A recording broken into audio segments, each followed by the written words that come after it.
Hi everybody, welcome back. Glad you could tune in again. One final bit of applied Trinitarian theology, building on the last couple of days in which we've been reflecting on different aspects of this subject.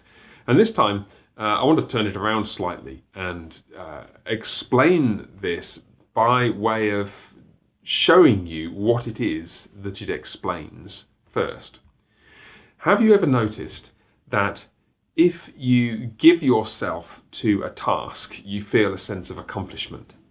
If you just lounge around on the sofa all day doing nothing much in particular, you get to the end of the day and you feel that kind of emptiness and frustration. But if you are energetic and vigorous and you're dashing around doing things, especially if you're doing things for other people, then there can be that great sense of accomplishment and achievement.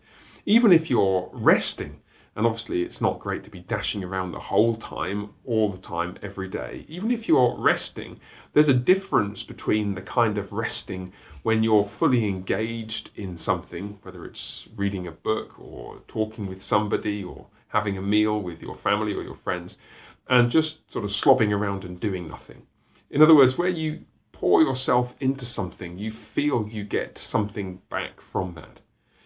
The same thing happens in a slightly different way, but more particularly when we're thinking of serving particular individual people. And this can happen in all kinds of different ways.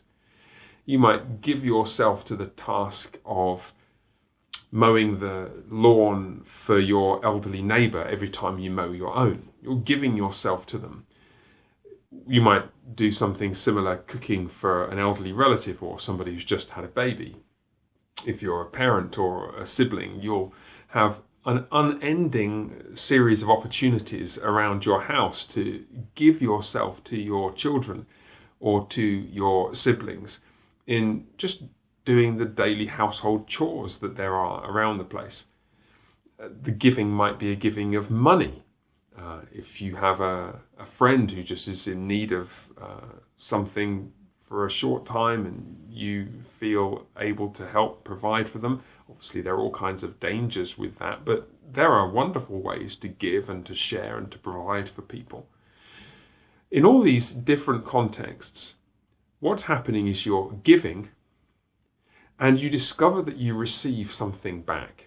And it becomes such a part of our lives, or it ought to become such a part of our lives, that we scarcely give it a second thought. That's probably the healthiest place to be. But there is a profound reason why, when we give, we receive. It goes back again to the character of the triune God who made us. For God himself, giving is receiving. Think of it like this. The Father and the Son and the Spirit have in common all that it is to be God. But they don't possess it in the same way.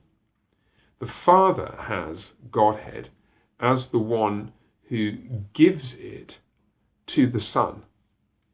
The Son has Godhead as the one who receives it from the Father. Now, that doesn't mean that he becomes God at a certain point in time or that he's a lesser God. Quite the contrary.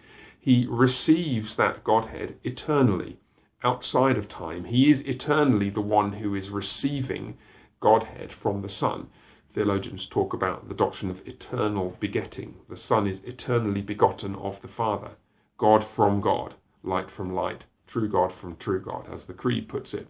What that means is that in eternity, if we're just thinking about the Father and the Son for a moment, not to leave the Spirit out, but let's keep it simple, God is the Father giving himself to the Son. And so the Father and the Son fully possess all that they have and are, distinguished only by their fatherhood and sonship. Okay, so why is that relevant to the issues we've been talking about before? Well, the Father gives himself to the Son and so eternally calls the Son into being.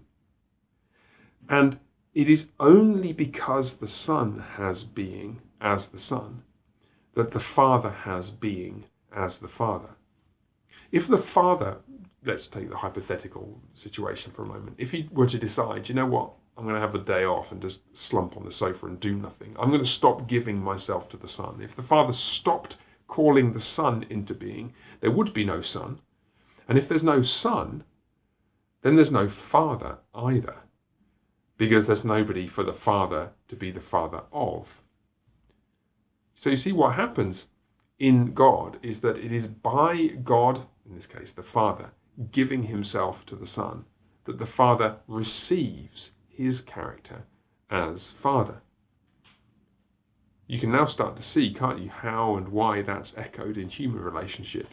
It's as we give ourselves to each other that we receive who we are. And so we should expect, actually, to be profoundly shaped by those acts of generosity. We ought not to think too much of them. Let's not big ourselves up too much and flatter ourselves that we're overwhelmingly generous. That will be unhelpful in all kinds of ways. We should give ourselves almost in a self-forgetful way to those acts of kindness, self-giving. But we should do so conscious that actually this is how God is making us who we are, and this is how we will receive. In giving to all men, we receive. Because that's how we become the kind of people that we ought to be. That's a gift from God to us. The Lord bless you, and bye for now.